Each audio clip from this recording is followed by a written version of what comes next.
As our population grows, Madam Speaker, it is important that our cities and towns are well planned, sustainable and cater for the future.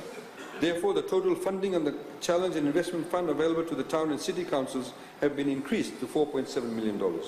Furthermore, around $2 million is allocated for the construction of the Langere market.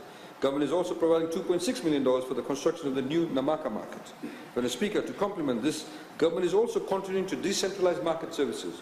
We will be constructing 8 new mini-markets within the suburbs of the major urban centres in Suva, in Lautoka and Nandi.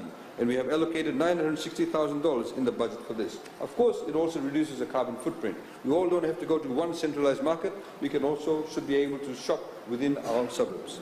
Government is also piloting a new project through the Ministry of Industry and Trade to develop standardized roadside stalls outside the municipalities. An initial funding of $500,000 is provided to develop 50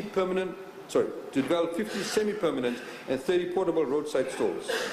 Madam Speaker, Government is also funding a number of projects in the various municipalities. For example, $2.2 million is provided for the redevelopment of the stadium at Govind Park in Ba to international standards.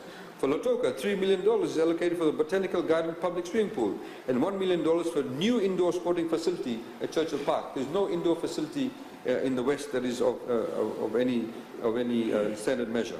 Madam Speaker, $1 million is also allocated for the construction of a new public swimming pool in Nasinu.